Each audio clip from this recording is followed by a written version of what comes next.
J'aimerais vous parler d'un projet entamé à l'Observatoire de la Côte d'Azur par l'équipe du projet ERC Kernel, dont l'objectif est à terme de faire de la détection directe et de la caractérisation spectrale de planètes extrasolaires en utilisant une technique nouvelle, l'interférométrie des kernels sombres.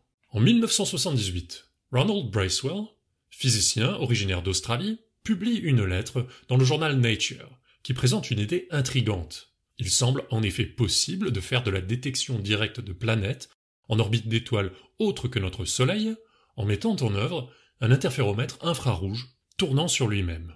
L'idée est la suivante. Prenez 2 télescopes, pointez-les vers une étoile suspectée, par exemple d'héberger une ou plusieurs planètes.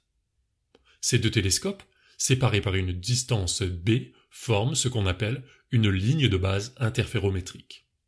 Si on rassemble les faisceaux collectés par ces 2 télescopes à un endroit choisi, de façon à ce que les chemins optiques parcourus par la lumière le long des 2 bras de l'interféromètre soient égaux, alors grâce aux propriétés de cohérence de la lumière, on va pouvoir observer des franges d'interférence. Pour comprendre l'idée de Bracewell, il est utile de visualiser ce qui arrive aux champs électriques associés par la lumière collectée à chaque station. Les 2 champs, E1 et E2, ici matérialisés par des flèches de couleur rouge et bleue, rentrent dans un composant appelé nuller qui permet de superposer ces champs.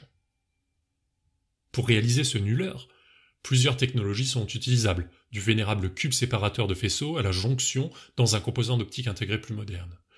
Quelle que soit la solution retenue, le nuller présentera 2 canaux de sortie. Le champ électrique est utilement décrit par une fonction sinusoïdale. Si l'interféromètre est bien réglé, les 2 champs électriques en provenance d'une source ponctuelle arrivent en phase.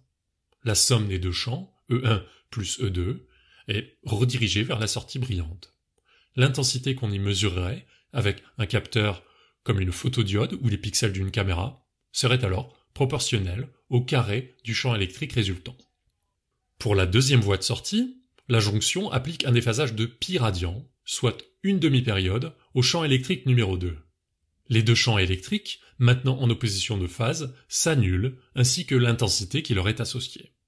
C'est dans cette sortie sombre, où la lumière de l'étoile a bien été annulée, que l'on va chercher les faibles signaux associés à un éventuel compagnon planétaire de la cible visée, placé hors axe. Comment cette lumière en provenance du compagnon hors axe fait-elle pour passer ? Rappelons-nous que chaque source présente dans le champ observé émet sa propre lumière. Seulement, si elle n'est pas dans l'axe de l'interféromètre, la lumière arrivera avec un peu de retard sur un des 2 télescopes. Les champs électriques ne sont alors plus en phase et l'effet du nuller s'estompe. Si on regarde un peu plus loin, les champs peuvent se resynchroniser et le nuller refaire alors son effet. On s'attend à voir ce cycle se répéter plusieurs fois jusqu'à ce que l'on sorte complètement du domaine de cohérence, définissant le champ. La transmission d'un tel système ressemble à un peigne, qui ne laisse passer que la lumière des sources placées dans les alternances brillantes. Ces alternances sont régulièrement espacées par une distance qui dépend du rapport entre la longueur d'onde lambda et la longueur de la ligne base B. L'orientation de ce peigne est perpendiculaire à la ligne de base entre les 2 télescopes. Annulant la lumière de l'étoile sur l'axe, le nuller laisse passer la moitié du reste du champ. En faisant tourner l'interféromètre sur lui-même, le peigne balaie le champ. À part pour l'étoile ciblée, placée au centre qui reste occultée en permanence, chaque région du champ est transmise à un moment ou à un autre dans la sortie sombre du nuller.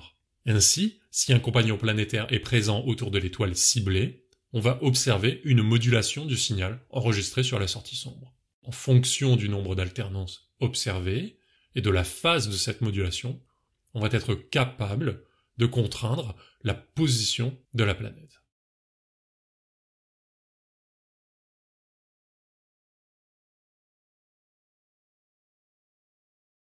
La réjection de la lumière de l'étoile sur l'axe est très sensible à la qualité du réglage de l'interféromètre. Des perturbations atmosphériques, des vibrations ou des problèmes d'attitude des télescopes vont introduire des déphasages non désirés entre les 2 faisceaux. De la lumière de l'étoile va ainsi venir polluer la sortie sombre et considérablement compliquer la détection des très faibles signaux planétaires. Ces problèmes de déphasage ne sont pas le seul problème de l'interférométrie annulante. Ils affectent, en effet, les mesures de phase faites par de l'interférométrie constructive, en optique ou dans le domaine de la radio. On sait cependant qu'il est possible de récupérer une partie de l'information perdue à cause des perturbations en recombinant simultanément la lumière de 3 ouvertures ou plus. Sur l'exemple représenté, les 3 bases, formées par les 3 télescopes, vont certes être affectées par des perturbations affectant chacun des télescopes, mais on peut observer que les perturbations sont couplées. Le déphasage affectant un télescope, en particulier, va en effet simultanément affecter 2 mesures de phase. Ce sont ces relations de couplage entre les perturbations qui sont à l'origine d'astuces comme la clôture de phase. On va voir comment il est possible de tirer avantage de ces perturbations couplées dans le contexte du nulling. La solution que nous développons est conçue pour exploiter un système à 4 télescopes. Les champs électriques associés aux 4 ouvertures sont injectés dans une version un peu plus sophistiquée du nuller, produisant cette fois-ci 4 sorties. Sur la première, les 4 champs seront combinés de façon constructive. L'intensité y est alors maximale. Pour les 3 autres sorties, on se débrouille pour avoir 2 champs sur les 4 déphasés de pi radian, comme dans le cas précédent. On a donc construit 3 sorties sombres, et chaque sortie sombre offre un arrangement différent, de sorte que les 3 signaux produits soient bel et bien distincts. Dans le cas du Bracewell à 2 télescopes, on a vu que la transmission globale dépendait de la distance entre ces derniers et de leur orientation. Il en est évidemment de même avec 4 télescopes, si ce n'est qu'on attend 3 cartes distinctes présentant des structures plus riches. La configuration étudiée correspond aux 4 télescopes de 8 mètres du VLTI, qui sont disposés de la façon suivante. Les cartes de transmission sont calculées pour une longueur d'onde de 3,6 microns. On peut voir que les 3 cartes de transmission sont bien distinctes. Chaque sortie sombre apporte donc une contrainte différente sur la position d'un éventuel compagnon. Le point commun avec le cas de Bracewell, c'est que ces cartes sont symétriques par rapport au centre.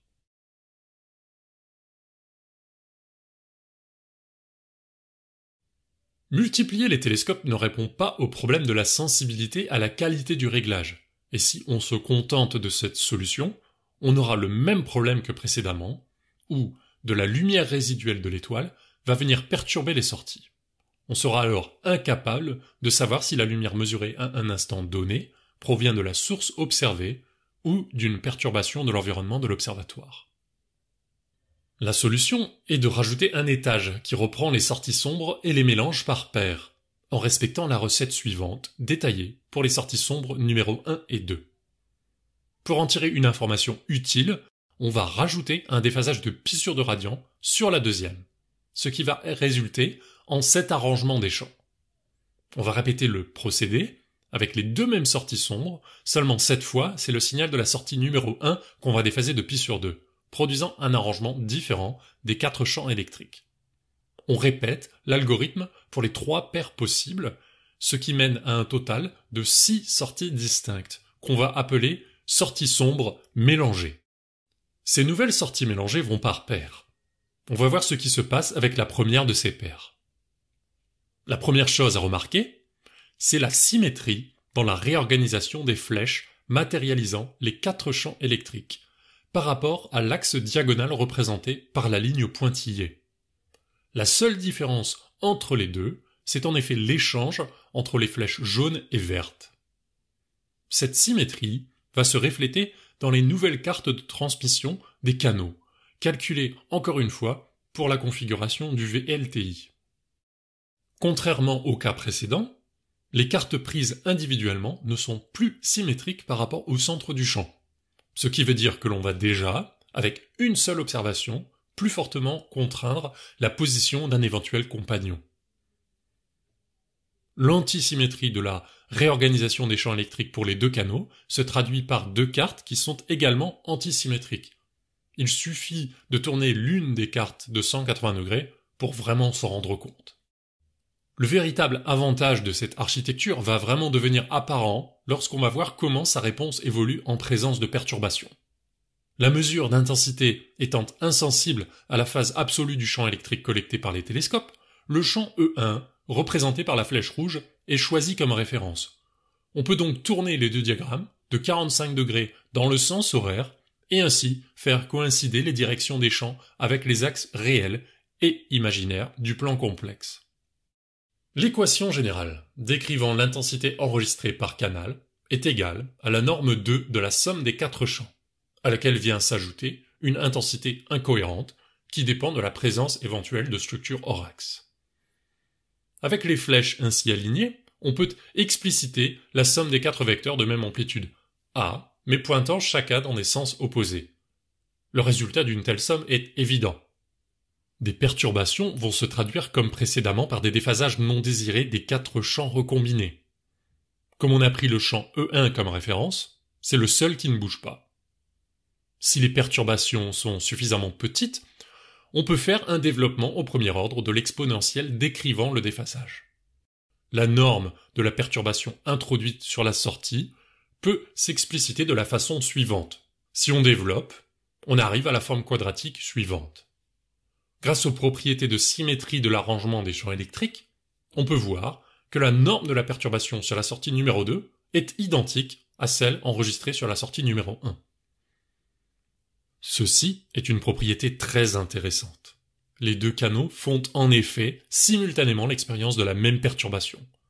On va pouvoir supprimer entièrement cette perturbation en considérant la différence des signaux enregistrés. Nous avons donc trouvé une façon de former un kernel.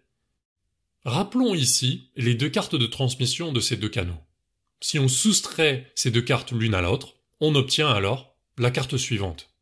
Répétons l'opération pour les quatre sorties restantes, et voici, toujours pour la configuration de référence du VLTI, les trois cartes de signaux kernel sombres attendus. Les kernels sombres ainsi fabriqués partagent les propriétés clés de la clôture de phase traditionnelle de l'interférométrie. Les signaux sont antisymétriques, une mesure de kernel est donc une mesure de l'asymétrie de la source observée, et les signaux sont insensibles aux perturbations, ici du second ordre.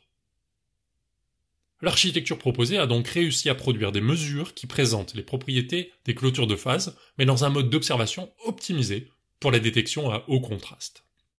Revoyons encore une fois l'architecture proposée. Nos quatre champs sont recombinés dans un nulleur à quatre faisceaux. Les sorties sombres de ce nulleur sont remélangées dans un autre recombineur linéaire qui produit 6 sorties distinctes dont on enregistre les signaux datés. À chaque instant, la différence entre deux paires de sorties produit un kernel, un observable au contraste insensible aux perturbations instrumentales. Les perturbations se manifestent par des déphasages intempestifs des champs couplés avant de rentrer dans le nulleur. Si on regarde ce qui se passe pour les intensités qui seraient mesurées en présence de ces perturbations, on obtient des distributions qui ressemblent typiquement à ce qui est représenté ici. On voit qu'en pratique, on passe très peu de temps près de la valeur nominale du nul, matérialisée par des lignes pointillées. Déterminer les valeurs du vrai nul dans ce cas de figure demande un traitement statistique a posteriori sophistiqué. Si on regarde les distributions des intensités brutes enregistrées en sortie du nulleur modifié, on n'a pas de différence flagrante avec le cas précédent, si ce n'est qu'on a maintenant 6 histogrammes au lieu de 3. Les choses sont cependant très différentes si on regarde les distributions des kernels fabriqués à partir des mêmes mesures. Nous avons maintenant 3 histogrammes centrés sur les valeurs attendues avec une dispersion sur la mesure considérablement plus faible qu'avec les observables bruts. Cette propriété de robustesse des kernels sombres a deux conséquences pratiques. La première, c'est que pour un niveau de performance donné du contrôle de l'environnement de l'instrument, un kernel nulleur aura une performance supérieure à celle d'un nulleur de type Braswell. La deuxième, c'est que pour atteindre un objectif de contraste donné, une configuration kernel nulleur permet de relâcher les tolérances d'un interféromètre annulant. Ainsi, des concepts de mission spatiale d'interférométrie au contraste comme Darwin ou TPF qui ont été abandonnés peuvent être à nouveau envisagés. Au printemps 2020, l'équipe ERC Kernel se prépare à intégrer un premier prototype de kernel nulleur, fabriqués à base de composants d'optique intégrés. Pour ceci, nous faisons équipe avec l'entreprise Bright Photonics qui assure le suivi de la fabrication d'un composant suivant nos spécifications. Ce travail ne fait que commencer, mais de nouveaux résultats sont à attendre d'ici la fin de l'année 2020. En attendant, si le concept vous intrigue, vous pouvez toujours consulter la publication suivante, décrivant l'architecture et donnant une idée du potentiel scientifique d'un tel recombineur au foyer de l'interféromètre du VLTI en bande L. Merci.